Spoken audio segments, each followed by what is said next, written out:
이 시간 함께 나눌 우리 주님의 말씀을 먼저 찾도록 하겠습니다. 주님의 말씀은 사무엘상 18장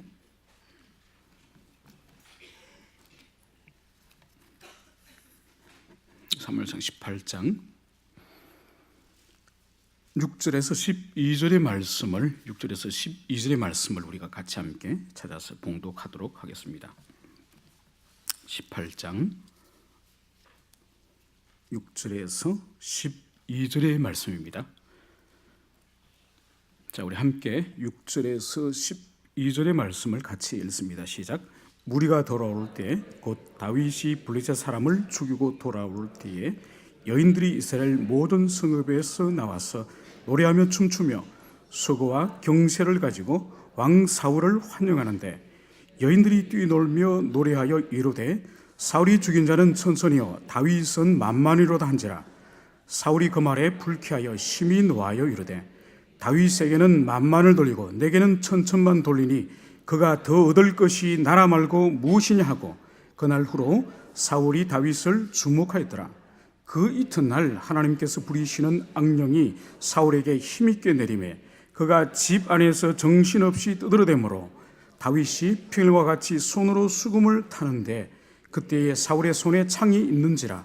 그가 스스로 이르기를 내가 다윗의 벽에 박으리라 하고 사울이 그 창을 던졌으나 다윗이 그의 앞에서 2번 피하였더라.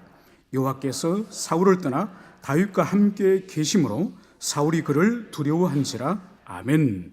우리 함께 잠시 기도하시겠습니다. 하나님, 주일이 지나고 3일 만에 저희들이 또 함께 모여서 주의 음성을 듣기를 원합니다. 오늘 말씀을 통하여 저희들 각자와 공동체 주시는 주의 음성을 잘 청종할 수 있도록 역사하여 주시옵소서.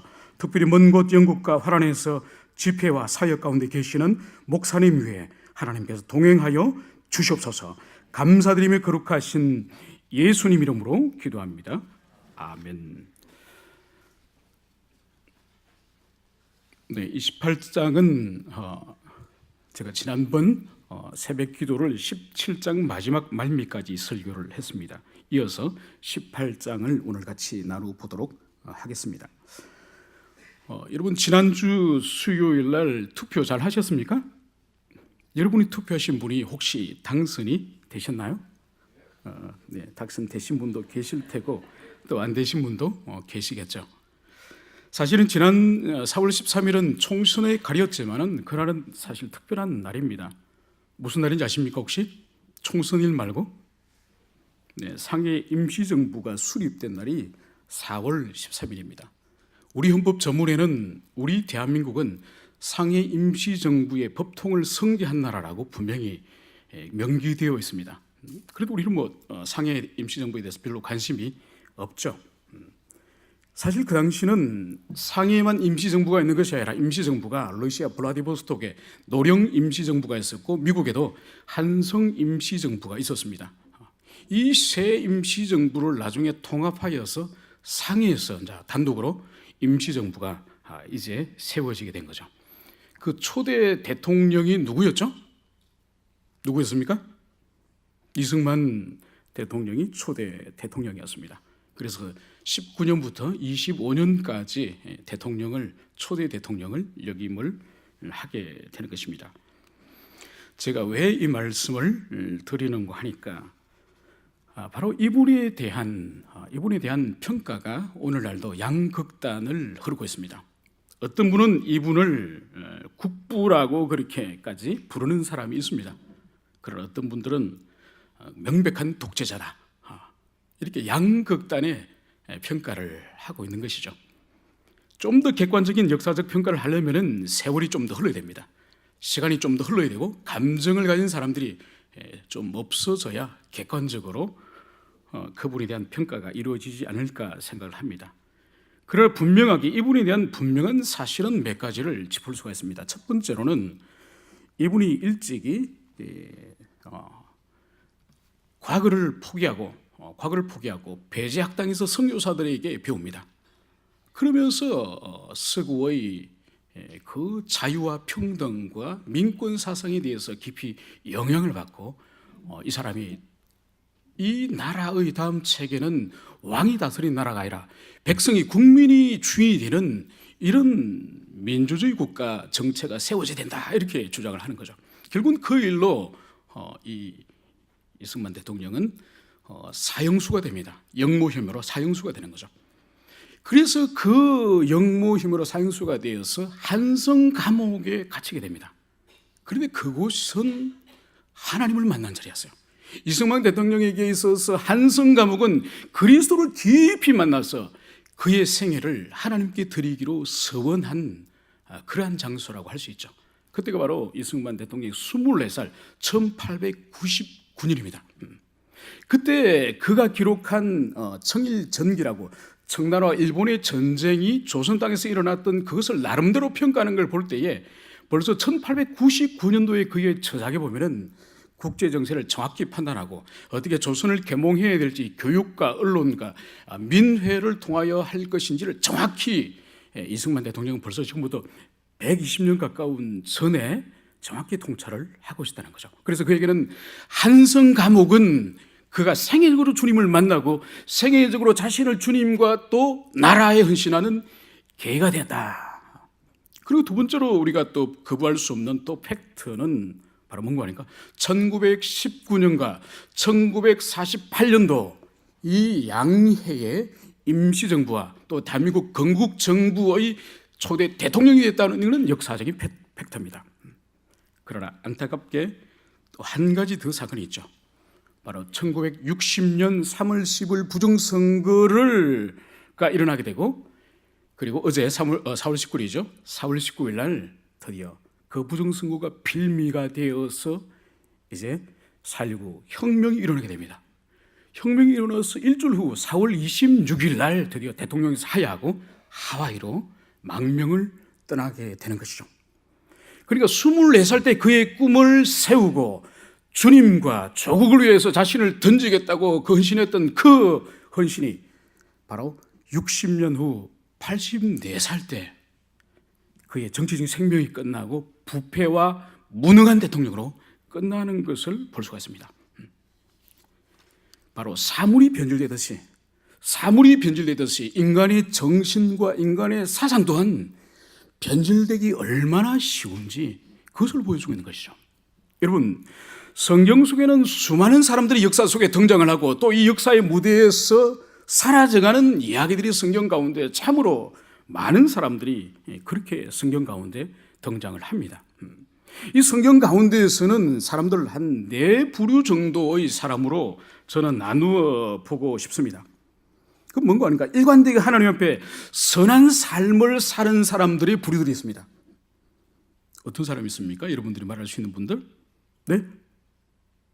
어떤 사람들이 일관되게 하나님 앞에 선하게 사는 사람들이 있습니까? 다니엘 같은 사람? 노아 같은 사람?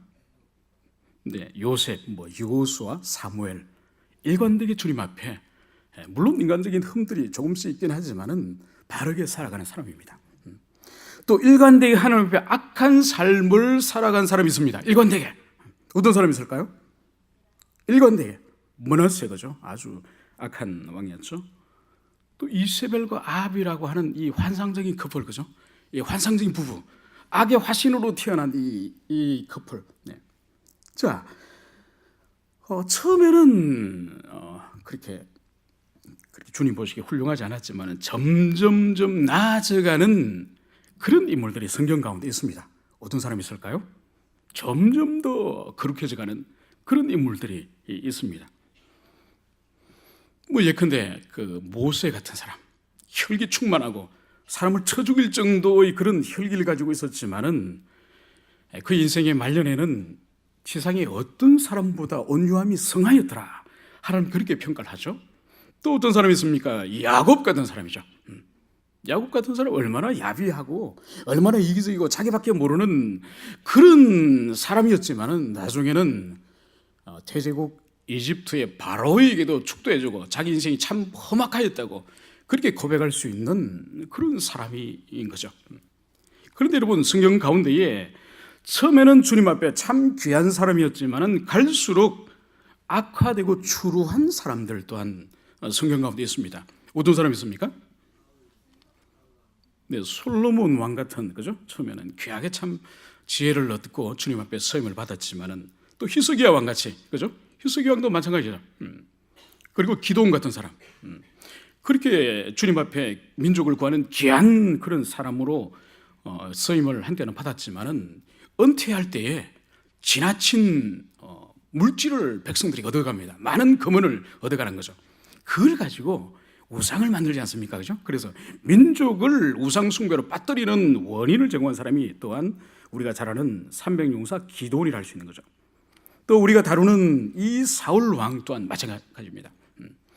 처음에 왕으로 세워졌을 때는 정말 겸손하고 백성을 사랑하였던 사람인데 그가 점점 변절되어져 가는 것이 성경이 계시하는 바입니다. 여러분, 이 네 가지의 부류 가운데에 우리 자신이 과연 어디에 속하는지를 스스로 한번 판단을 해보십시오. 여러분의 인생이 수십 년 살아오시면서 그 인생의 궤적이 과연 이 네 부류의 그래프 가운데에 어디에 속하고 있는지, 앞으로 또 어디로 소망하고 있는지를 돌아보시기를 바랍니다. 처음 사울이 왕으로 세워졌을 때는 매우 그는 겸손했습니다. 그래서 사무엘에게 기름 부음을 받고 또 백성들 앞에 또 제비뽑기를 통하여서 왕으로 세움을 받을 때에 그를 제비 뽑을 때 그는 행구에 숨어서 나오질 않을 정도로 그렇게 자신은 왕의 자격이 없다고 스스로 겸비하였던 그런 사람이었죠. 그가 왕으로 세워져서 이제 사람들에게 또한 멸시를 받지 않았습니까? 어떻게 저 사람을 우리가 신뢰할 수 있을까? 그런 멸시를 받고도 그는 그 자신을 멸시하는 사람을 어떤 형태의 보복을 하거나 그런 악행을 행하지 않습니다. 그리고 더 나아가서 동족 길앗 야베스 사람들이 암몬 사람들에 의해서 눈이 뽑힐 그 위험에 처했을 때에 밭에서 쟁기를 가지고 땅을 갈던 이 사울이 칼을 들고 백성들과 함께 전쟁에서 승리하게 됩니다. 이때 사울이 큰 승리를 거두었을 때에 사울의 추종자 가운데에서 과거에 왕으로 세워졌던 사울을 멸시하는 그 사람을 찾아서 죽이려고 했습니다. 그때 사울은 뭘 말하는 거죠? 이날은 사람을 죽이지 못하리니 하나님께서 이스라엘 중에 구원을 베푸셨다. 왕인 자신을 멸시하였지만은 이 사울은 그 사람에게 보복하기를 원하지 않았던 거죠. 왜냐하면 여호와의 구원이 임한 이 기쁜 날에 형제를 죽이는 것은 옳지 않다. 이렇게 겸손하였고 이렇게 백성을 아끼는 사울이었습니다. 그러나 시간이 지나면서 사울은 그 초심을 지키지를 못하였음이 과거의 우리 지나간 사무엘상 성경 가운데 그것을 명백하게 성경은 드러내고 있습니다. 사무엘상 13장에서는 블레셋과 전쟁에서 이제 전쟁을 하기 직전에 제사를 하나님께 드려야 되는데 약속하였던 사무엘이 속해 오지 않습니다. 그래서 적군들은 앞으로 이제 진격해오고 제사는 드리지 못하고 제사를 드리지 못하니까 전쟁은 참전을 하지 못하고 이 조급한 마음에 이제 이 사울이 제물을 가져오게 하고 제사장이 마땅히 드려야 할 그 제사를 자기 손으로 직접 드리게 됩니다. 이것은 뭔가요?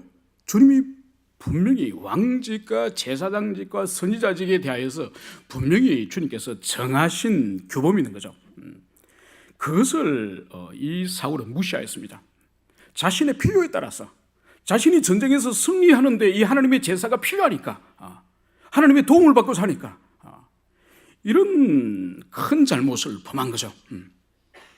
그래서 이 사무엘의 책망과 사무엘의 말이 무엇입니까? 왕의 나라가 길지 못할 것이고 바로 왕의 하나님의 마음에 맞는 사람을 이제 세우게 될 것이다. 이 엄중한 말씀을 듣게 됩니다. 여러분 얼마나 두렵습니까? 왕의 나라가 길지 못할 것이요 왕 대신하여 하나님 마음에 합당한 사람이 당신을 대신하여 세워지겠다. 이 엄중한 말씀을 듣습니다. 그런데 참 놀라운 것은 이후에도 살펴보겠지만은 이런 엄중한 하나님의 책망과 경고를 들음에도 불구하고 이 사울의 인격은 절대로 참여하지 않습니다. 절대로 회개하지 않는 인격이에요. 이러면은 이 사무엘에게 매달려 가지고 어쩌든지 간에 살려달라고, 어떡한지 한번 용서해달라고 그럴 텐데, 이 사무엘상에서 이 사울의 모습은 자신의 죄에 대해서 참회하는 그런 것들이 성경 속에 기록이 없는 것입니다. 그리고 15장에 가면은 이제 하나님께서 사무엘을 통하여서 구체적으로 아말렉과 전쟁을 할 때에는 어떻게 순종해야 될지를 구체적으로 하나님께서 이제는 말씀을 주십니다. 그것이 바로 뭔가 하니까, 아말렉의 모든 소유를 너는 진멸하라. 남녀뿐만 아니라 심지어 아이들의 유아까지, 어린아이까지 짐승 말할 것 없고, 그러니까 사람이나 짐승이나 나이에 상관없이 모두 다 진멸하라는 것이 하나님의 분명한 구체적인 하나님의 뜻이었습니다. 그런데 사무엘이 그 전장이 끝나고 나서 가보니까 짐승의 우는 소리가 들리지 않겠습니까? 그래서 사울에게 저 우는 짐승의 소리는 무엇입니까? 그 질문을 한 거죠. 사울의 답이 뭔가요? 하나님께 드릴 좋은 제물을, 다른 것이 아니라 여호와 하나님께 드릴 좋은 제물을 남겨뒀습니다. 그리고 아각 왕을 또 살려둔 것이죠. 하나님은 구체적으로 말씀을 통하여서 추상적이나 애매모호한 말씀이 아니라 구체적인 말씀을 사울 왕에게 전달했습니다. 사울은 결국은 구체적인 그 하나님의 말씀도 결국 짓밟아 버리는 거죠. 그리고 14장에서는 이제 이 사울이 하나님의 말씀만 짓밟은 것이 아니라 그의 백성을 또 어떻게 생각하는지를 보여주고 있습니다. 14장은 블레셋과의 전쟁 가운데에 이 사울이 전쟁 자체의 승리에 도취를 합니다. 그래서 이 전쟁에서 이기는 그때까지 모든 군사들과 백성은 입에 음식을 대지 말 것을 말하는 거죠. 일체 음식을 입에 대지 말 것을 말하면서, 그리고 입에 음식을 대는 자는 저주를 받을 것이다. 저주를 선언해 버립니다. 왕이 저주를 선언하기 때문에 어느 백성과 어느 군사가 전쟁을 하면서 음식을 감히 먹겠습니까? 그래서 성경에서는 그날의 군사들이 기진하여서 이성을 잃었다고 그럽니다. 이성을 잃어가지고 전쟁이 끝나고 나서 어떤 일이 벌어지는 거 하니까, 빼앗은 이 짐승들을 산채로 잡아가지고 피채로 모든 백성들이, 군사들이 피채로 먹어버렸습니다. 여러분, 피채로 짐승을 먹으면 됩니까? 큰 하나님의 진노를 일으키는 거죠. 그래서 이 사울의 무모한 이 서원, 무모한 이 저주, 이걸 통하여서 백성들이 얼마나 고통을 당했는지, 자신이 승리에 도취하여서 이 백성들의 고통을 돌아보지 않게 된 것이죠. 결국은 이 사울은 왕으로 세워지고 난 이후에 결국은 점점 하나님으로부터 멀어지고, 그리고 점점 백성으로부터 멀어져서 바로 이스라엘이 주님의 나라를 상징하는, 지상의 주님의 나라를 상징하는 나라를 세워야 되는데, 이 사울은 자신의 왕국을 세우기 시작한 것입니다. 그리고 결국은 전쟁에 승리한 이후에 바로 그곳에 자기 기념비를 세우고 말았다고 성경은 그것을 말씀을 하고 있습니다. 이것은 뭔가 하니까, 하나님이 주신 은혜, 하나님이 주신 은사를 사유하려고 하는, 자기 것으로 삼으려고 하는 그것을 여기서 보여주고 있는 것이죠. 여러분, 이스라엘 백성들 가운데 역대 왕들이 다윗의 길로 간 자들과 여로보암의 길로 간 자에 대해서 역대상에서는 분명하게 왕들 가운데, 열왕들 가운데 두 길로 나누고 있습니다. 그 두 길을 나누는 그 본질은 바로 뭔가 하니까, 하나님이 주시는 왕직과 특권과 모든 기회를 자기 사랑과 자기를 위해서 선용하였느냐, 아니면은 주님과 백성을 위하여 선용하였느냐, 그거에 의해서 주님께서는 다윗의 길로 갔다, 아니면 여로보암의 길로 갔다, 그렇게 말씀을 하시는 거죠. 오늘날도 마찬가지입니다. 주님이 주신 많은 은사와 은혜와 자원들을 주님은 우리에게 주십니다. 주님을 섬기고 이웃을 섬기고 교회를 섬기도록 주님께서 그것을 우리에게 주시는 거죠. 문제는 뭔가 하면 그것을 자기 사유화한다는 거예요. 사유화. 여러분, 주님의 것을 사유화하면은 주님은 결코 기뻐하지 않습니다. 이 사울의 이 사유화에 대해서 주님께서는 적극적으로 주님께서는 부리지 않았습니다. 끊임없이 사무엘을 보내가지고 계속적으로 책망을 합니다. 계속적으로 설득을 하고 책망을 하고 경고를 하고, 그런데도 이 사울은 신기하게 진지한 회개를 하지 않는다는 거죠. 참 놀랍습니다. 이렇게 준엄한 경고를 받고도 이 사울은 회개를 하지 않고 오히려 변명을 하는 거죠. 하나님께 좋은 제물을 드리기 위해서 좋은 짐승을 남겨뒀습니다. 오히려 자기 변명을 하는 그것을 여기서 볼 수가 있습니다. 오늘 저희들이 읽은 이 본문은 블레셋과의 전쟁 가운데서 골리앗과 이제 다윗이 승리한 이후에 바로 전쟁의 개선의 장면입니다. 개선의 장면. 여러분, 전쟁이라고 하는 것은 국가나 민족이 사실 문제 해결, 분쟁 해결에 있어서 최후의 수단이지 않습니까? 전쟁을 함부로 하는 그런 나라와 민족이 있을까요? 없습니다. 전쟁은 바로 죽음과 생명을 기로에 서 있는 국가와 민족 공동체의 마지막에 선택할 수 있는 그런 방법인 거죠. 다른 방법이 전혀 없고, 이제는 사면초와 같은 그 전쟁의 방식 외에는 문제 해결 방식이 없을 때에 마지막으로 전쟁을 치르게 되는 것입니다. 오늘 전쟁 후에 성문으로 이제 이 사울을 맞이하는 이 개선의 일행이 들어오고 있음을 성경은 그것을 말씀을 하고 있습니다. 여러분, 전쟁이 마치고 난 이후에 성문으로 누가 개선하느냐, 누가 개선하느냐에 따라서 그 성읍과 그 나라의 운명은 완전히 뒤집어지는 거죠. 바로 무엇입니까? 자신의 왕과 자신의 나라의 백성의 깃발과 군사들이 그 성문 안으로 들어올 때는 축제가 일어나는 거죠. 노획물을 함께 나누고, 또 전쟁의 승리를 같이 함께 나누고, 무용담을 나누고, 또 살아온 형제와 자녀들에 대해서 다시 함께 생활의 기쁨을 누리는 그런 일이, 자신의 왕과 자신의 군사들이 귀환할 때는 그런 기쁨이 있지만은, 만약 저 멀리서 낯선 깃발이, 대적의 깃발이 점점 다가오고 대적의 군사들이 다가올 경우에 이 성읍에는 잠시 후 어떤 일이 벌어지겠습니까?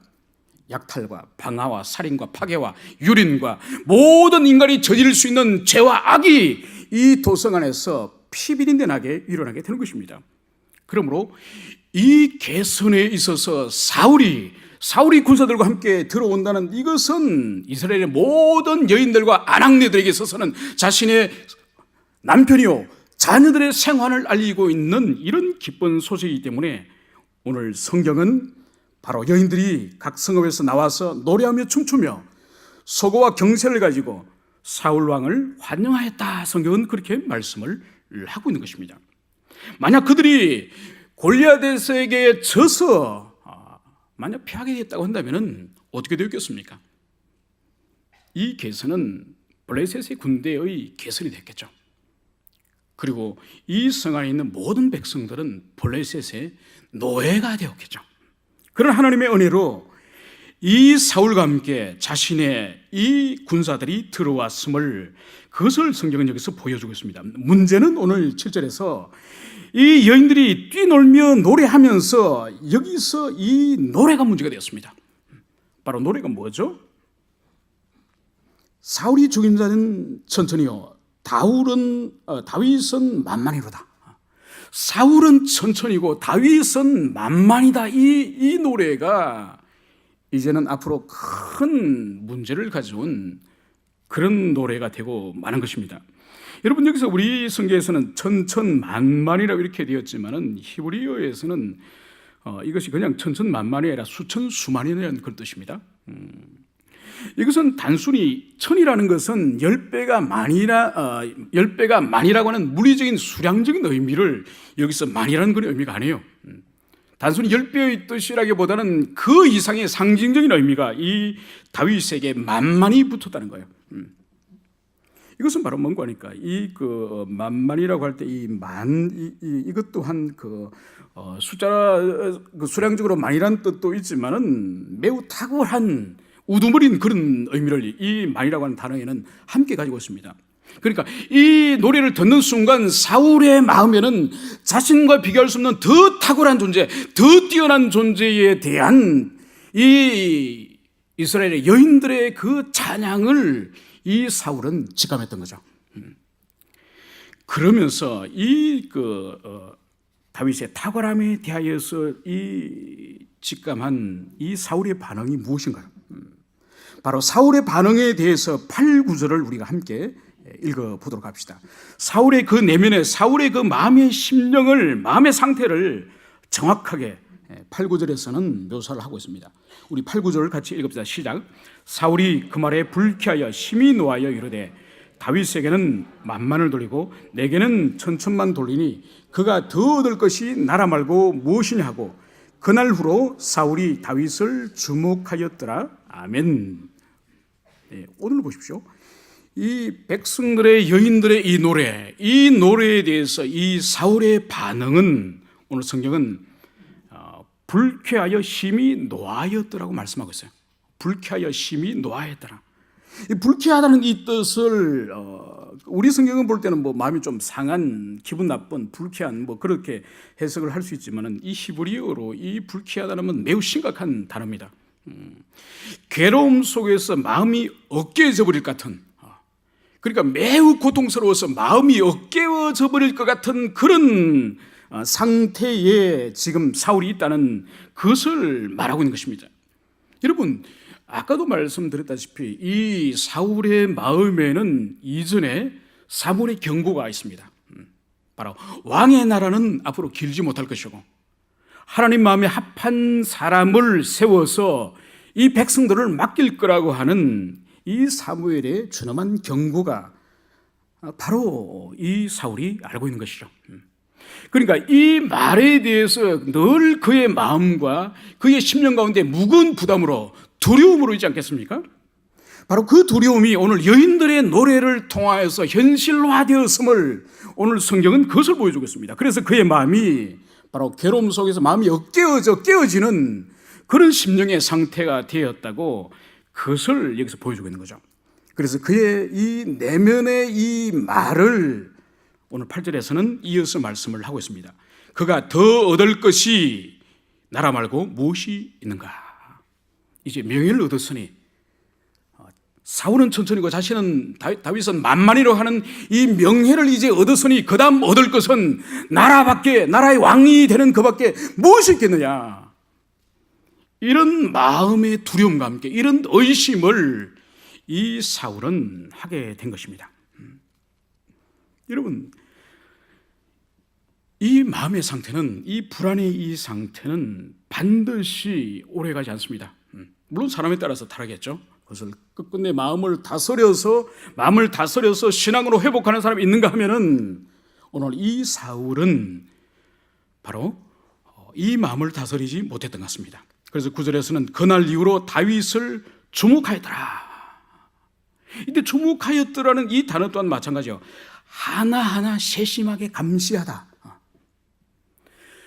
그 사람이 무엇을 말하고, 그 사람이 무슨 행동을 하고, 그 사람이 누구를 만나고 어떤 행동을 하고 있는지를 세세히 감시하게 되었다는 것입니다. 이것이 바로 다윗이 전쟁의 승리의 계선을 하고 돌아왔을 때에 사울이 이제 그를 감시의 눈초리로 책잡기 위하여서 감시하고 있음을 오늘 성경은 그것을 보여주고 있습니다. 여러분, 공동체의 지도자들에게는 많은 필요한 것들이 많이 있겠지만은 저는 개인적으로 두 가지가 필요하다고 생각합니다. 첫 번째 가장 중요한 것은 공동체가 어디로 가야 할지, 어디로 인도해야 될지 분명히 아는 그 지혜, 그 빛을 반드시 지도자는 가져야 되는 것입니다. 두 번째로 필요한 것은 개인적으로 저는 공동체에 다양한 사람들을 담을 수 있는 그릇, 그것이 반드시 필요합니다. 여러분, 이번 총선을 여러분들이 보셨죠? 친박이니 진박이니 그 노름 속에 고통받는 이 국민들의 이 고통과 절규를 이번에 온 국민들이 다 경험했습니다. 친박 진박 빼고는 다 적입니다. 참다운 정치를 할 수가 없죠. 다양한 정견과 다양한 생각을 가진 사람들을 정치적인 리더십을 통해서 통합시키는 것이 지도자입니다.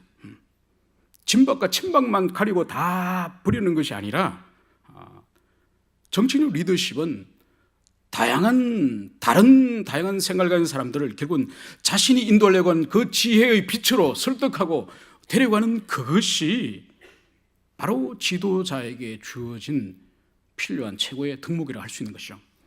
오늘 사울에게는 그를 찾아볼 수가 없습니다. 사울에게 있어서는 오히려 냉정히 생각해 보면은 다윗의 효과, 즉 골리앗을 쳐 죽이고 나라를 구원한 이 다윗의 효과의 가장 큰 수혜자가 누굽니까?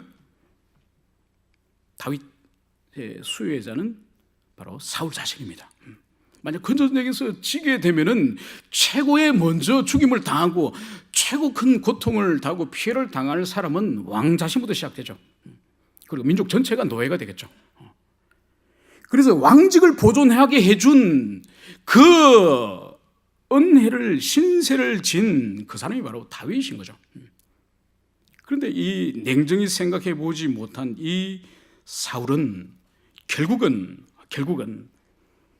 이 다윗을 이제 원수로 삼고 이제 결정적인 어떤 것을 노리고 있음을 그것을 보여주고 있습니다.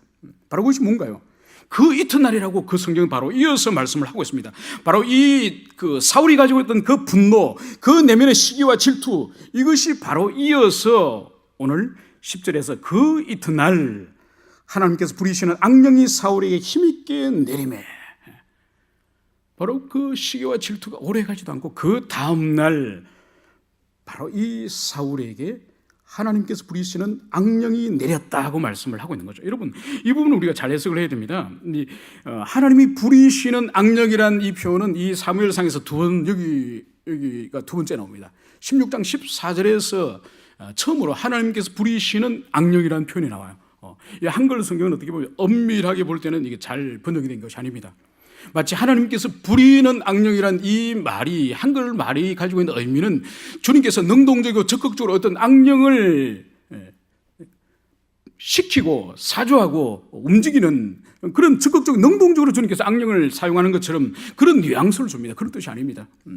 그런 뜻이 아니라 이것은 하나님으로부터 말미암은, 더 엄밀히 말해서 하나님의 주권하에 있는, 하나님의 허용하에 있는 이런 뜻으로 해석을 해야 됩니다. 그렇지 않으면 하나님께서 어떤 자신이 미워하는 사람이 악령을 보내서 고통을 주기도 하고 악령을 보내서 질병을 주기도 하고 그렇게 해석을 하면 안 되는 거죠. 그것은 바로 이 악령마저도, 이 사단마저도 하나님의 주권적인 그 아래에 있다는 그런 의미로 해석을 해야 되는 것입니다. 그러면 사울의 책임은 없느냐? 사울의 책임이 있죠. 분명히 오늘 여기서 이 하나님 부리시는 악령이 그 사울의 10년 가운데 역사에서 이후의 사건을 발생시킵니다. 그러면 악령이 역사에서 사단이 그랬다. 그래서 사단과 악령의 책임을 둘 수가 없다는 거죠. 왜냐하면 사단과 악령이 역사하기에 합당한 내면과 정신적인 환경은 그 사람 자신이 만드는 거지 않습니까? 우리 자신은 기계적인 존재가 아니에요. 기계적인 존재가 인격적인 존재이기 때문에 자신의 지성과 정서와 의지를 자신이 사용하여 결정하기 때문에 자신의 내면의 상태는 어떤 환경으로 만드는지 그거는 그 사람이 달린 거예요. 바로 사울에게 있어서는 그 내면 가운데 지속적인 하나님에 대한 불순종, 하나님의 말씀에 대한 짓밟음, 그리고 백성에 대한 무시, 그리고 오늘 여기서도 민족과 자신에게 최고의 언인인 그 다윗에 대한 시기와 질투, 이것이 내면에 가득할 때에 바로 사단이 역사하기에 가장 좋은 환경을 만든 거죠. 여러분, 햇빛이 쨍쨍 내리쬐는 여기 우리 그 계단에 거기에 만약 지렁이를 몇 마리 잡아가지고 그 계단 햇빛이 쨍쨍 내리쬐는 그 도로나 계단에 지렁이를 키워보세요. 지렁이가 잘 자랍니까? 금방 말라 죽어버리죠. 그런데 습기 찬 그늘진 대나무밭이나 아니면 그런밭이나. 그런데 지렁이를 한 몇 마리를 두어보세요. 한 달쯤 있다가 그름이나 그 땅을 뒤져보면은 10마리 정도 되는 지렁이가 그새 새끼를 쳐가지고 바글바글합니다. 바로 뭐죠? 지렁이는 햇빛이 쨍쨍 내려찌고 깨끗한 환경에 두면은 죽어요. 오히려 죽어요. 그런데 지저분하고 습기 차고 그 더러운데 거기에 두면은 지렁이가 번식을 하는 거죠. 그것처럼 우리 심령도 더럽고 사단이, 귀신이, 악령이 역사하기에 적합한 환경으로 노출을 시켜두면은 바로 악한 영이 역사하는 거죠. 그렇기 때문에 이 사울에게 있어서는 이후에 이제 이 사울의 손에 창이 들려져 있습니다. 이 창을 가지고 사울은 마음속으로 무엇을 외칩니까? 내가 창을 던져서 다윗을 벽에 박아버리라. 창을 2번씩 던집니다. 절대로 악령이 역사에서 내가 창을 던졌다 말할 수 없습니다. 그러나 창을 던지고 있을 때에 사울의 손에는 무엇이 잡혀 있었습니까? 사울의 손에는 창이 잡혀 있을 때에 다윗의 손에는 바로 수금이 들려 있었다는 것입니다. 무엇인가요?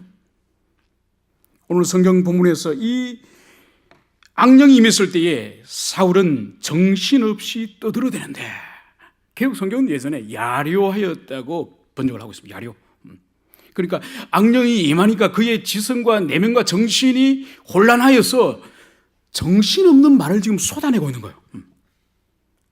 이것을 일찍이 악령이 임하여서 횡설수설하는 이 사울을 다윗이 일찍이 치료하지 않았습니까? 바로 이 모습을 보고 이 다윗은 다시 수금을 가지고 이 사울을 지금 치료하고 있습니다. 그런데 사울의 손에는 잡힌 그 창으로 수금을 가지고 자기를 향하여 치료하고 있는 이 다윗을 향해 벽에 박아버리라. 이런 마음으로 창을 던졌다고 그것을 말씀을 하고 있습니다. 여러분, 우리 마음에 주님이 기뻐하시지 않는 그런 우리 마음을 방임하여버리고 허락하여버리고 그렇게 내버려 둘 때는 우리 마음이 진공 상태가 아니라 악한 영의 역사가 일어나게 되는 것입니다. 자신이 전혀 원하지 않는 그런 방향으로 흘러가는 것이 아니라 자신의 마음에 꿈꾸고 있는, 꾀하고 있는 그 악한 일이 사단의 역사와 함께 자기 내면의 악한 그 내면의 의지와 함께 연합하여서 결국은 악의 열매를 거둘 수 있는 것이죠. 이것은 한 개인만 그런 것이 아니에요. 이것은 공동체적으로도 이런 악의 역사가 일어남을 성경은 그것을 보여주고 있습니다. 우리가 함께 찾을 말씀은 열왕기상 22장을 찾아봅시다. 열왕기상 22장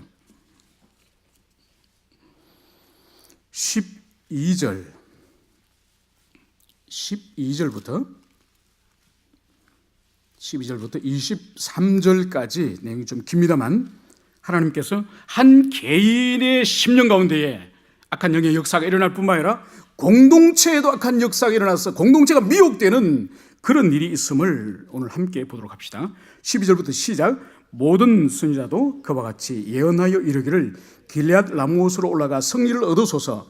여호와께서 그 성을 왕의 손에 넘기시리라 하더라.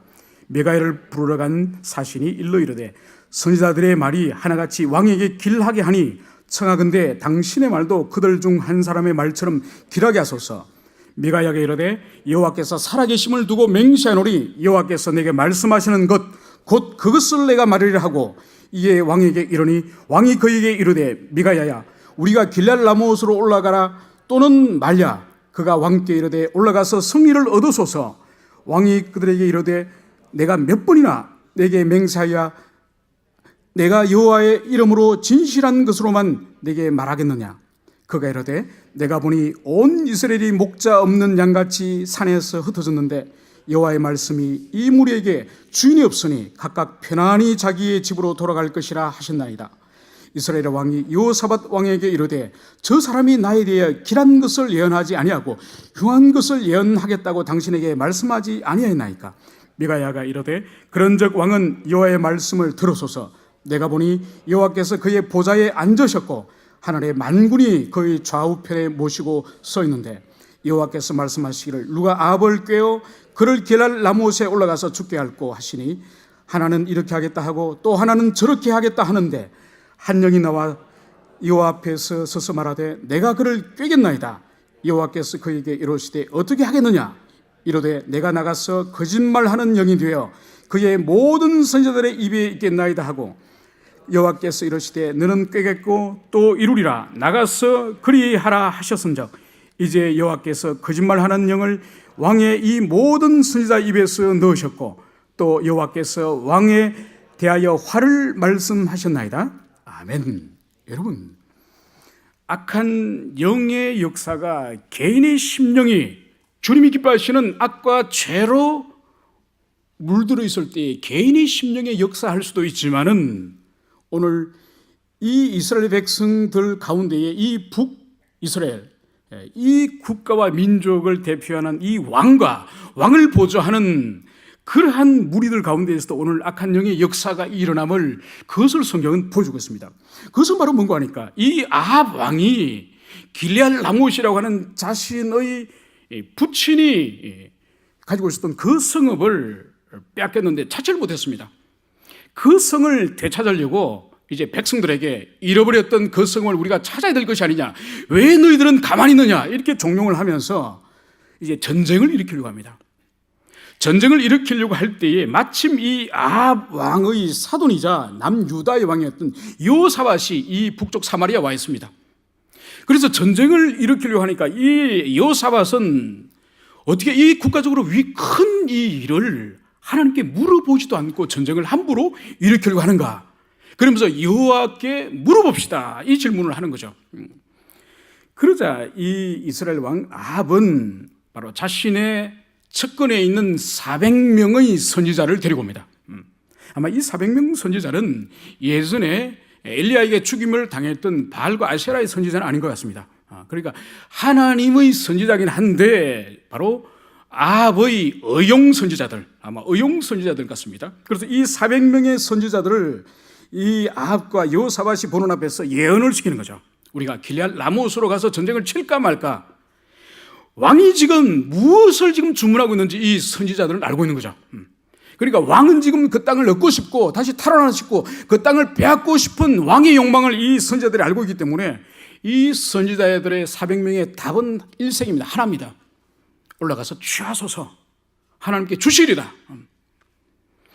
400명이 모두 올라가서 그 땅을 치면은 하나님께서 주시겠다는 이 예언을 합니다.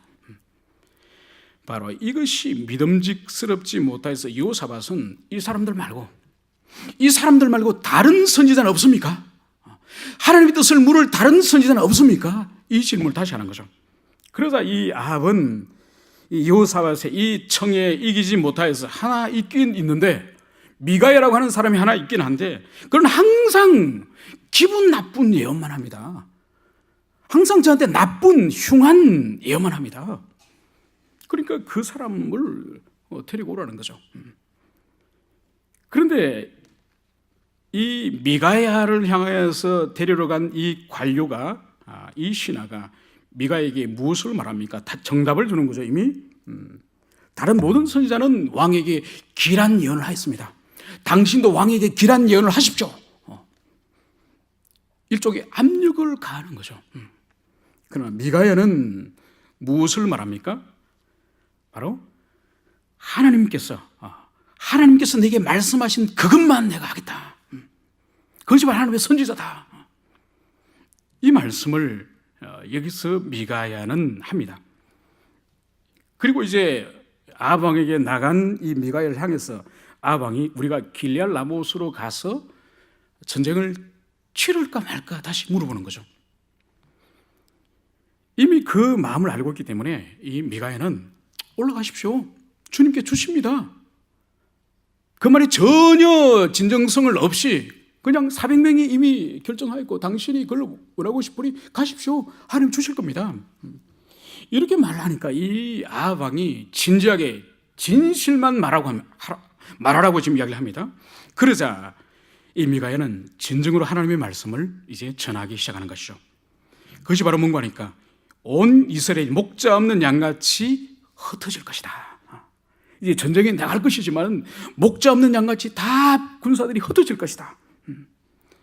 그리고 이제 무리의 주인이 없으니 각각 편안히 자기 집으로 돌아갈 것이다. 이미 전쟁에 패배에 대하여서 말을 하고 있는 것이죠. 그러고 나서 더 나아가서 이 미가야는 오늘 이 400명의 이 선지자들이 이 400명이 되는 모든 사람들이 한 목소리로 일색으로 올라가서서 그 땅을 얻을 것입니다. 이렇게 말하게 된 배경을 말씀을 하고 있습니다. 그것이 바로 뭔가 하니까 이 지상에 일어나는 어떤 일들, 이런 어떤 일들이 지상의 인간관계로만 일어나는 것이 아니라 천상의 일과 상관이 있음을 오늘 여기서 상세하게 보여주고 있습니다. 이거는 성경 가운데에 몇 군데 보여주지 않는 욥기에서도 보여주고 있죠. 욥의 가정에 일어나는 그 평지풍파와 그 끔찍한 이 상실의 고통이 바로 천상의 천사들과 하나님의 보좌에 있었던 그 일로 말미암아 일어났던 것처럼 앞으로 아합의 운명과 이 북이스라엘 운명이 사실 선지자들과 토론하여서 의견을 묻고 이 일로 일어나는 것이 아니라 바로 천상의 하나님의 계획, 하나님의 섭리, 그 일로 인해서 이 아합의 인생의 운명과 이 이스라엘의 운명이 앞으로 일어날 것임을 이제 미가야는 그것을 상세하게 그것을 말씀을 하고 있습니다. 그것이 바로 뭔가요? 19절 이하가 그것을 보여주고 있는 것이죠.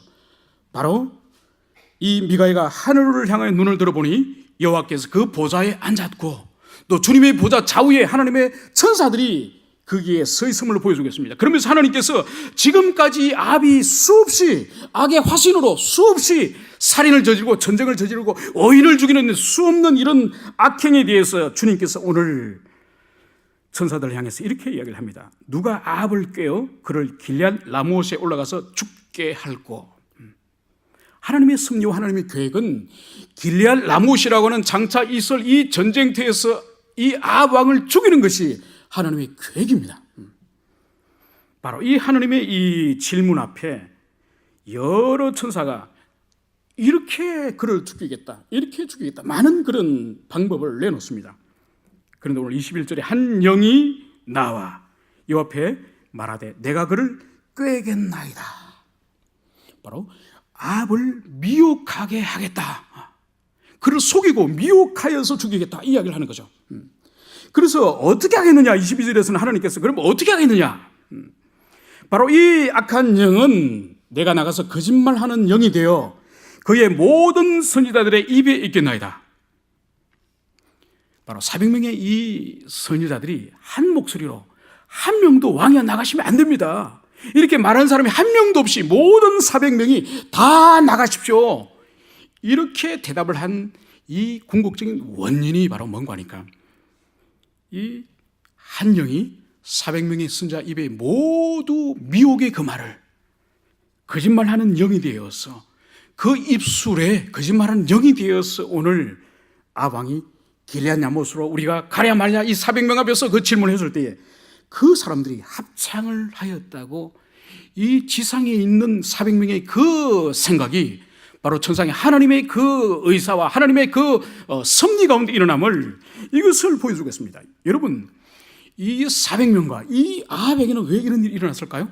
그건 일찍이 아합은 일평생 동안 줄기차게 그 이스라엘에 하나님의 그 나라를 세우는 것이 아니라 발과 아세라의 왕국을 세우기에 작정하고 이세벨과 결혼하고 그게 이방의 문화를 이식하는 그게 목숨 걸고 사명을 걸은 사람이에요. 그리고 거기에 밥 얻어먹고 사는 이 400명의 이 선지자들, 하나님의 뜻과 하나님의 그 진리에 대해서는 관심도 없고 아합이 주는 그 떡부스러기에 관심이 있어서 아합이 원하는 것을 순수히 말해주는 악한 영이 역사하기에 가장, 성령은 떠나고 악한 영이 역사하기에 가장 좋은 그런 공동체의 모습을 봅니다. 저희들이 오늘 읽지 않았지만은 결국은 이 하나님의 이 음성을 전한 이 미가야는 폭력을 당하고 감옥에 갇히게 됩니다. 어떻게 하나님의 신이, 하나님의 영이 나를 떠나서 미가야 너에게 가서 말씀하시느냐 그러면서 시드기야라고 하는 이 가짜 선지자가 미가야를 뺨을 치고 폭력을 가하면서 감옥에 갇히게 되는 것이죠. 그리고 전쟁은 시작됩니다. 그러나 두려웠던지 이 아합은 미가야의 그 예언이 두려웠던지 여호사밧 왕에게는 왕복을 입으라 그러고 자기는 왕복을 벗고 병사의 옷을 변장하고 전쟁터에 나가지 않습니까? 그래서 적군의 그 추격과 그 전장에서 피해보려고, 그러나 하나님께서 반드시 길레알 라못에서 이 아합을 제거하려고 했던 하나님의 그 계획은 절대로 빗나가는 법이 없습니다. 그래서 우연히 아람 군대가 쏘았던 그 하나의 화살이 아합을 쏘려고 한 것도 아닌 우연히 쏜 그 화살이 하필 갑옷과 갑옷을 연결하는 그 갑옷의 그 기체, 그 빈접에게 그 화살이 박혀서 결국은 죽게 되는 것이죠. 한 왕의 죽음과 그리고 그 나라는 큰 위기 가운데 일어나게 되는 것입니다. 그러므로 필요한 것은 영적인 분별력이에요. 영적인 분별력. 상황을 영적으로 분별하지 못하고 감정에 충실한 아합 왕과 감정에 충실한 사울 왕을 오늘 성경 보여주고 있습니다. 영적인 분별력의 본질은 하나님의 말씀입니다. 체험도 작용하고 전통도 작용하고 다른 것도 작용할 수 있지만 하나님의 말씀이 반드시 분별의 중심이 되는 것입니다. 그렇지 않으면 한 가정이나 한 공동체나 한 교회나 한 민족과 나라나 사단이 미혹하는 그 방식대로 효리바람처럼 모두가 빨려 들어가는 그런 일들이 일어나게 되는 것입니다. 우리 열린교회 또한 영적인 분별력을 분명하게 회복하여서 그것을 가질 수 있기를 간절히 축원을 드립니다. 함께 기도합시다. 이 시간 기도할 때에 오늘 말씀을 기억하며 주님, 위기와 상황 가운데서 분별력을 우리가 소유하기 원합니다. 그 중심에는 하나님의 말씀을 따라서 주님의 뜻이 어디 있는지, 주님의 뜻이라면은 우리의 모든 확신과 우리 모든 것을 내려놓을 수 있는 그런 담대함과 용기를 주시고, 그래서 참으로 이 시대가 어두워져 가고 이 시대가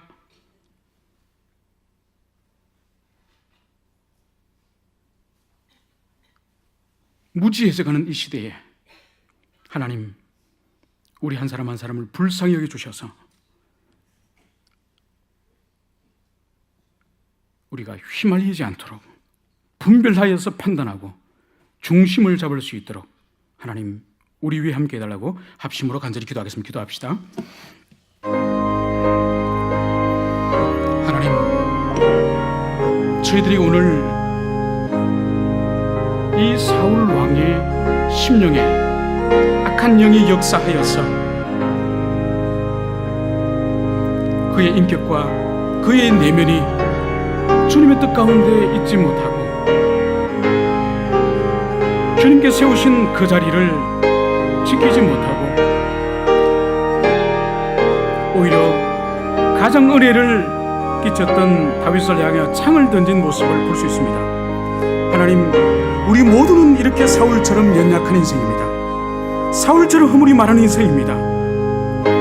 아왕처럼 분별력이 없습니다. 미가야 선지자를 통하여서 경고하였고 돌이킬 수 있는 기회를 주셨지만 우리는 귀가 둔하고 눈이 어둡고 무지하여서 우리의 감정과 우리 자신에게 충실할 때가 많습니다. 하나님, 어두워져가는 시대에, 무지해가던 이 시대에 우리에게 등불을 주시옵소서. 찬란한 진리의 등불을 주셔서 모든 상황을 진리를 따라서 분별할 수 있도록 도와주시고, 우리가 걸어가야 될 길이 주님이 기뻐하시는 아는 길이라고 한다면은 모든 것을 내려놓을 수 있도록 도와주시고, 또한 주님이 원하시는 길이라고 한다면은 어떤 희생과 대가를 치르더라도 우리가 그 길을 걸어갈 수 있도록 하나님 도와주시기를 원합니다. 우리들에게 찬란한 진리의 빛을 주셔서 어두운 가운데 거하지 않도록 주님 우리들에게 은총을 베풀어 주시기를 간절히 소망합니다. 하나님, 저희들은 참으로 아합과 같고 사울과 같은 무지하고 어두우며 미련한 인생들입니다. 끊임없이 주께서는 말씀하여 주시고 끊임없이 책망하시고 경고하여 주시지만은 우리 중심적으로 모든 문제들을, 일들을 해결하려 하고 해석하려고 합니다. 오늘 사울에게도 끊임없이 사무엘을 보내셨고 아합에게도 끊임없이 미가야와 엘리야 선지자를 보내었지만은 귀를 막아버리고 눈을 닫아버린 이들에게 하나님의 마침내 심판이 임해졌던 것처럼 하나님, 이 민족과 이 민족 교회와 우리들에게는 그러한 징계가 내려지지 않기를 소망합니다. 들을 수 있는 귀를 주시고 볼 수 있는 눈을 주셔서 다시 우리가 주님과 관계가 깊이 회복될 수 있도록 이 교회 위에 하나님의 무한하신 자비를 허락하여 주시옵소서. 이제는 우리 주 예수 그리스도의 은혜와 하나님 아버지의 자녀들 향한 끊임없는 사랑과 성령 하나님의 교통하심이 이제로부터 영원히 함께 있을지어다. 아멘.